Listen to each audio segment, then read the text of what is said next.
రెగ్యులర్గా మనం ప్రేయర్ చేసుకుంటూ ఉంటాము.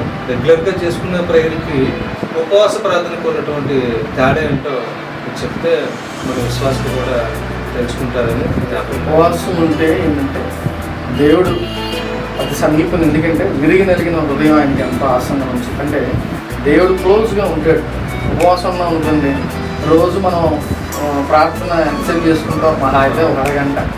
లేదు ఎక్కువగా చేసుకున్నా కూడా ఒక గంట. కానీ ఉపవాసం ఉంటే ఒక హాఫ్ డే ఉంటే కనీసం మీరు ఎట్లేదన్నా దేవునితో ఒక 4-5 గంటలను మీరు గడుపుతారు. పూటంతా దేవునితో గడపాలి. లేదు రోజంతా ఉంటే దేవునితో కనీసం రోజు కొంచెం మన పనులు చూసుకున్నా రాత్రి అంతా మనం దేవునితో గడపచ్చు. కాబట్టి ఎక్కువగా సంబంధం కలిగి దేవునితో ఉండాలి అని అంటే ఉపవాస ప్రార్థన.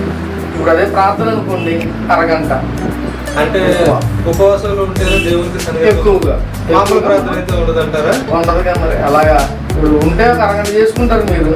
అదే ఉపవాసం ఉంటే 4-5 గంటలు ఉంటారు. అది దేవునికి ఎక్కువ సంబంధం కలిగి ఉంటారు. దేవునికి ఎక్కువ సమయం మీరు గడుపుతున్నట్టు ఒకవేళ బైబిల్ చదువుకోవచ్చు. ఆ ఉపవాస సమయంలో ప్రార్థించరు. లేదా భక్తుల యొక్క ఒక బుక్స్ అవన్నీ వాళ్ళ యొక్క సాక్ష్యాలు, వాళ్ళ యొక్క ప్రార్థన జీవిత ఉపవాసాలు ఇవన్నీ కూడా దాంట్లో ఉంటాయి. బుక్స్ చదువుకోవచ్చు. ఇవన్నీ కూడా ఆ ఉపవాసంలో మనం దేవునితో గడుపుతున్నట్టు కాబట్టి ఎక్కువ సమయం ఉపవాసంలో ఉంటాం.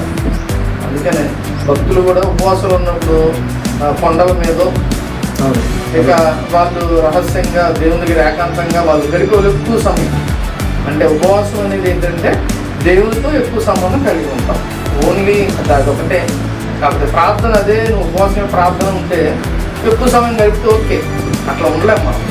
అదే ఉపవాసంలో అనుకున్నా మనం ఉపవాసం ఉన్నాం కంపల్సరీ దేవుని దగ్గర మనం గడపాలి. కాబట్టి ఉపవాసం ఉన్నప్పుడు కంపల్సరీ మనం దేవుని దగ్గర ఉన్నాం. కాబట్టి అందుకని ఉపవాసం ఉంటే దేవుడు ఎక్కువగా సమయం గడుపుతాం. దేవుడు మనం దృష్టిస్తాడు. దేవుడు కార్యాలు చేస్తాడు ఉపవాసం. ఎందుకంటే బైబిల్ గ్రంథంలో ఎస్తేరు 3 రోజులు ఉపవాసాలు ఉండి ఇజ్రాయేల్ అందరూ కలిపి ఉపవాసం ఉండి రాజుల మనసులు మార్చారు. అలాగే హన్నా ప్రార్థన ఉపవాసం ఉండి ప్రార్థన చేయగా దేవుడు కుమారుని ఇచ్చారు. ఇలాగ ఉపవాసాలు ఉంటే దేవుడి కార్యాలు మనం చూడగలం. అలాగే ఉపవాసాలు ఉన్నందుకు దేవుడు మంచి కార్యాలు చేస్తాడు. ఉపవాసం ఉంటే దేవుడితో ఎక్కువ సమయం గడుపుతాం. ఉపవాసం ఉంటే చాలా మంచిది.